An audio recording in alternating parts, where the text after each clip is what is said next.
Alright, so here we go. Once again, this is going to be a video about how to mount your ContourHD camera on the side of a profiler's mask. I've got my mask. This is all the gear I'll need for it. I already did it last night. I made a step-by-step video, but the sound, for some reason, turned out absolutely terrible. So, I'm just going to show you basically what I did. This is really all you need. I've got two tiny little bolts, or nuts and bolts here. Yeah, nuts and bolts, screws and a bolt. It's about a 1/2 inch long, maybe an 1/8 inch threads on that, maybe even 3/16. I'm not 100% positive on what size that was. A washer, about 1 1/4 inch diameter outside, and then interior. I think this one is actually 3/16 inch interior, and this bolt is probably 1/8 inch then. And then there's just a little brass guy here. See if I can pick it up. And as you can kind of see, it's thicker, but it's hollow.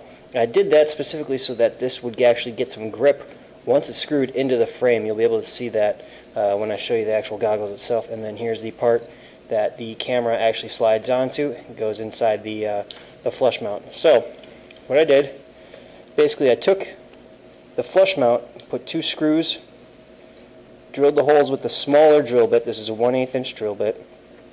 You don't need anything special for it. I did this with a power drill, or not even a power drill, it's like a power screwdriver.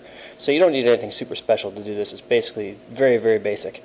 Put the holes in with the 1/8 inch bit, took a 1/4 inch bit and kind of ground down some of the Velcro on here that helps keep the camera in place. I wanted it to be as flush as possible and not have any pieces sticking up that might push the camera, the flush mount itself, this guy, off of this.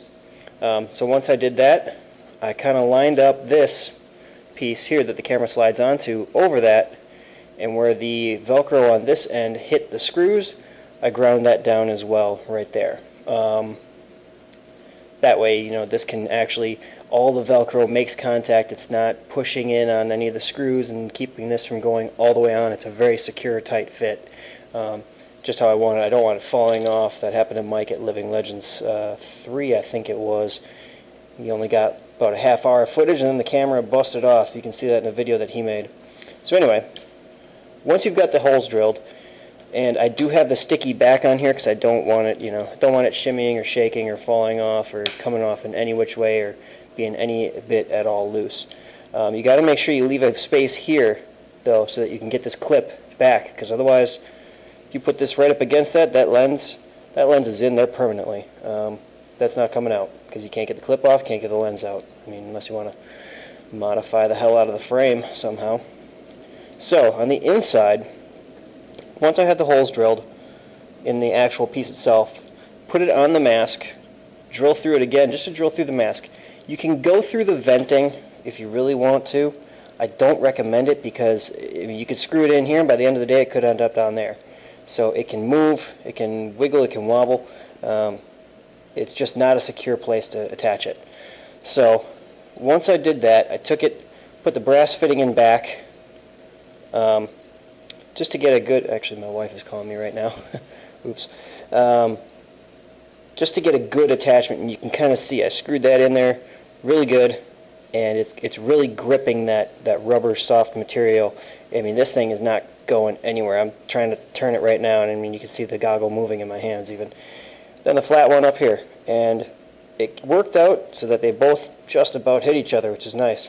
Also, one thing I forgot to mention, when you do put these screws in, try and keep them within, like the outer edge of the screw head, keep within the field of that Velcro, because otherwise when you put the other part on there, it's not, the lip around that other part, the lip around this, and you can see that lip right there, that lip is going to hit the screw and it's not going to go in all the way. It's not going to be a good secure connection.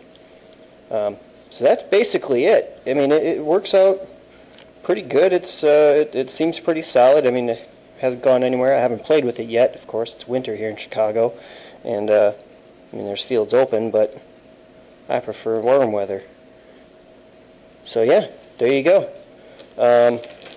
That's pretty much it. Hopefully I'll have that out. Living Legends, I think, may be my first time to test that out, Living Legends 4. we'll see how it goes. Best of luck to everybody out there trying this on their own. And literally, I mean, this is maybe $2 worth of hardware at Home Depot. Really cheap, really easy, and that's all.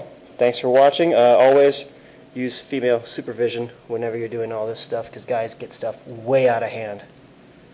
Right, Kitty? Thanks, guys.